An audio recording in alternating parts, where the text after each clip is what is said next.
മാനിക്കപ്പെട്ട് നിൽക്കേണ്ട നിന്നെ ഈ അവസ്ഥയിൽ മറ്റുള്ളവർ നിന്നെ പരിഹസിച്ചേക്കാം, കുറ്റം പറഞ്ഞേക്കാം, കളിയാക്കിയേക്കാം. നീ ഇനി ഉയരില്ല, നീ നശിച്ചു പോകും എന്നൊക്കെ പറയുന്നവരോട് എനിക്കൊന്നേ പറയാനുള്ളൂ. ജോസഫിനെ പോലെ നിന്ദാപാത്രമായി തീർന്ന് പരിഹാസപാത്രമായി തീർന്നവൻ, മറ്റുള്ളവരാൽ അധിക്ഷേപം കേട്ടവൻ, പക്ഷെ ദൈവം അവനെ എല്ലാവരെക്കാളും മാനിച്ചു. ഇതുപോലെയാണ് നിങ്ങളുടെ ജീവിതത്തിലും നമ്മുടെ ജീവിതത്തിലും വരുന്നത്. എല്ലാവരും പരിഹസിച്ചോട്ടെ, ദുഷിച്ചോട്ടെ, നിന്ദാപാത്രമാക്കി തീർത്തോട്ടെ, പക്ഷേ ദൈവം നിന്നെ കൈവിടത്തില്ല. ദാവീദ് ഇപ്രകാരം സങ്കീർത്തനത്തിൽ കൂടി ഇപ്രകാരം പറയുന്നു, 42 സങ്കീർത്തനം 42 ഇപ്രകാരം പറയുന്നു: നാശകരമായ കുഴിയിൽ നിന്നും കുഴഞ്ഞ ചേറ്റിൽ നിന്നും അവൻ എന്നെ കയറ്റി, എൻ്റെ കാലുകളെ ഒരു പാറമേൽ നിർത്തി, എൻ്റെ ഗമനത്തെ സ്ഥിരമാക്കി. ദൈവം നിങ്ങളെ തൊട്ടിട്ടുണ്ട്.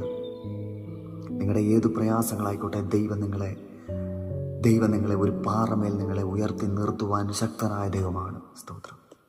സങ്കീർത്തനക്കാരൻ പ്രകാരം പറയുന്നു: ദൈവത്തിന് സ്തോത്രമെന്ന യാഗമർപ്പിക്കുക, അത്യുന്നതന് നിന്റെ നേർച്ചകളെ കഴിക്കുക, കഷ്ടകാലത്ത് എന്നെ വിളിച്ചപേക്ഷിക്കുക, ഞാൻ നിന്നെ വിടുവിക്കുകയും നീ എന്നെ മഹത്വപ്പെടുത്തുകയും ചെയ്യും.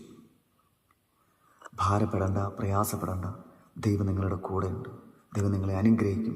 സർവശക്തനായ ദൈവം നിങ്ങളെ അനുഗ്രഹിച്ച് പിന്നെ ആരെ അനുഗ്രഹിക്കും?